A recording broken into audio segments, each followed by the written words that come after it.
자, 오늘은 주주총회에서 체크하셔야 될 부분들 지난 방송에 이어서 계속 진행하도록 하겠습니다. 주주총회에서 실제 의사록으로 기록을 남겨야 될 것들, 이 의사록으로 기록을 남긴다는 거는 그 의사 과정이 실질적으로 있었냐라는 부분, 실질에 대한 부분과 의사결정이 합리성을 띄었었냐, 이 두 가지 관점에 의미가 있다고 봅니다. 자, 그래서 지난번에는 임원의 보수와 주주의 배당 얘기를 많이 했습니다. 네네. 왜 경영 성과라는 거는 노무 투자죠. 이제 주주로서 출자 행동에 대한 보상이 이제 배당이나 자기 주식 취득에 대한 환원이잖아요. 그러면 이제 종업원은 어떻게 되냐? 지속 가능한 경영하기 위해서는 당연히 이제 종업원을 하나의 분배의 대상으로 봐야 된다. 이익을 공유할 수 있는. 공유의 대상으로 봐야 된다. 이런 형태의 의사결정을 하게 되면 어떤 혜택이 있냐? 그래서 경영성과 공유제라는 제도가 도입이 돼서 인센티브의 경우에는 회사 입장에서는 15% 세액공제를 받는 게 있고요. 네. 그 다음에 직원들은 경영성과급으로 인해서 증가된 세액의 50%를 소득세 감면을 받는 혜택을 받는다. 굉장히 큰 거죠. 그렇죠. 세무적으로도 리스크를 상당히 줄일 수 있는 그 관리 중심의 경영을 하고 있다고 볼 수 있는 거죠. 소득세 50% 감면은 연봉 제한이 있죠.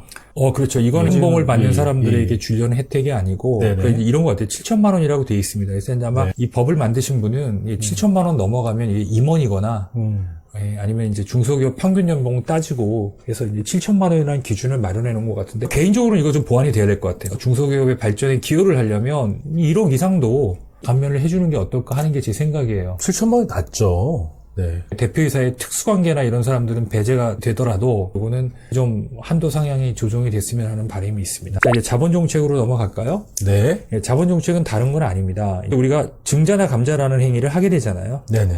자금 조달을 하기 위해서 증자를 하는 경우도 있고, 또는 증자를 통해서 인위적인 지분율 조정이 필요해서 하는 경우도 있습니다. 이런 일들을 하게 될 때는 특히 정관의 규정이 굉장히 중요합니다. 정관의 근거 없이 이런 행위를 하게 되면 다 무효가 될 수 있는 사안들이에요. 예를 들어서 이제 제3자 배정을 한다. 이 증자라는 행위는 기존 주주의 지분율이 낮아지는 효과가 있잖아요. 그렇죠. 내 동의 없이 대주주가 지분율을 더 확보해서 본인의 의결권을 강화할 목적으로 진행이 된다 그러면 다른 주주에게 피해가 갈 수 있는 거니까 반드시 동의를 받아야 되는.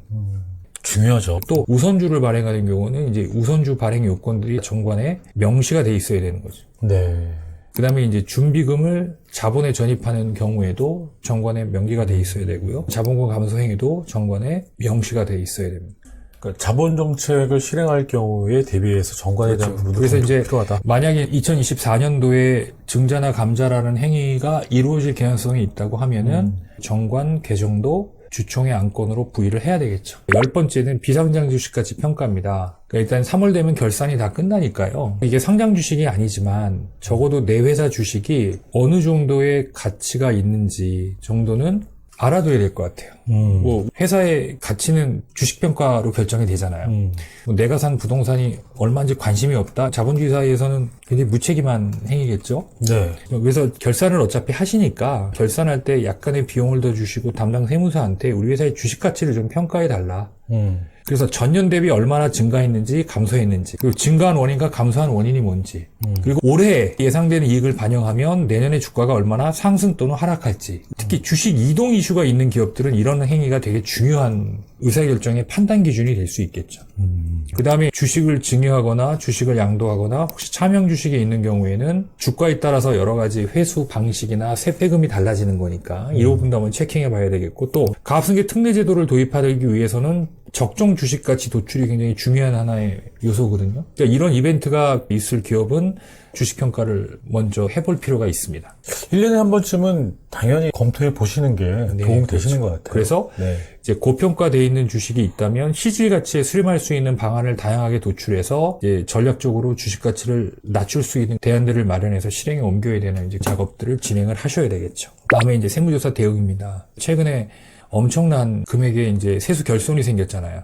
세무조사가 많아진 것 같아요. 세수 부족을 메우기 위해서 최근에 이익이 급증한 기업들을 대상으로 세무조사가 속도감 있게 진행될 수 있는 개연성이 있다는 건 누구나 다 알 수 있는 내용입니다. 그죠? 네. 그래서 좀 세무조사를 받을 수 있는 확률이 높다라고 판단되는 기업들은 세무 건전성을 유지할 수 있는 쪽으로 결산을 하거나, 아니면 이제 국가가 지원해주는 제도가 있죠. 매년 일자리 창출 우수기업에 대한 세정지원 제도라는 게 있습니다. 간단하게 일자리 창출 계획서 내용을 보면 대상은 중소기업입니다. 매출 1,500억 미만인 기업. 대비 이제 2%, 3% 최소한 1명 이상이 돼야 됩니다. 일자리 창출 계획서를 제출하고 그 계획대로 이행한 법인이나 개인 사업자를 대상으로 23년도 세무조사 대상에서 선정을 제어해요. 그러니까 23년도에 이 급증한 기업은 반드시 올해 서류를 제출해서 내가 세정지원제도에 적용 대상이 되는지도 한번 점검을 해보는 계기가 됐으면 좋겠습니다. 그 다음에 가압승계 특례제도 중에 이제 증여세과세 특례제도라는 게 있어요.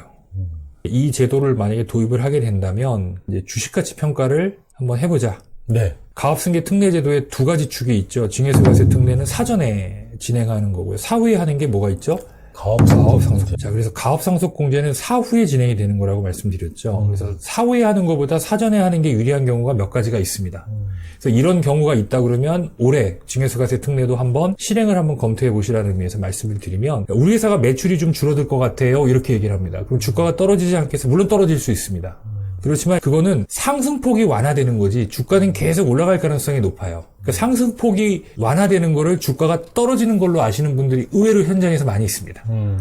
그래서 주식을 이동해야 될 시점을 실기하는 경우를 제가 왕왕 보니까 향후 5년 정도의 이익 추계치를 활용해서 주가가 어떻게 변동되는지에 대한 시나리오를 한번 세워보실 필요가 있고요. 네. 두 번째, 우리 애가 이게 승계를 할 수 있을지 없을지 잘 모르겠어. 그래서 안 한다는 분도 있어요. 자, 사후관리 기간 5년입니다. 5년 동안 해보시고 아이의 미래를 위해서도 그렇고 경영적인 측면에서도 안 되겠다 싶으면 5년 후에 다시 자연인으로 복귀시키든가 아니면 대표이사에서 일반 직원으로 내려앉혀도 되거든요. 그래서 꼭 경영 능력이 검증됐기 때문에 이거 검증하는 기간이라고 보시면 돼요. 5년이? 예, 저는 그렇게 해석을 해요. 물론 그런 의미로 만든 건 아니지만. 좋은 아이디어인데. 예, 이제 기회를 한번 가져보라는 의미가 있다.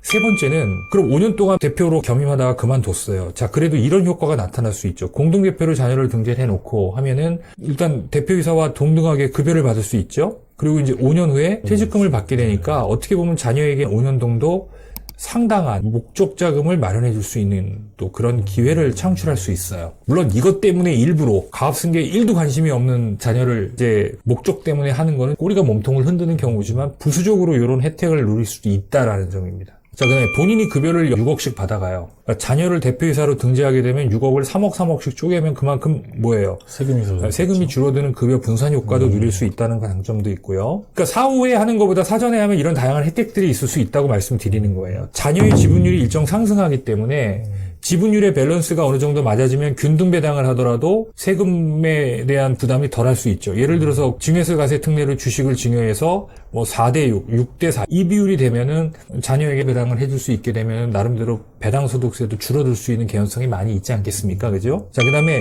회사를 5년, 10년 안에 매각할 가능성이 높다. 그러면 증여세과세 특례를 적극적으로 활용할 필요가 있습니다. 왜? 5,000원짜리가 지금 이게 30만 원이에요.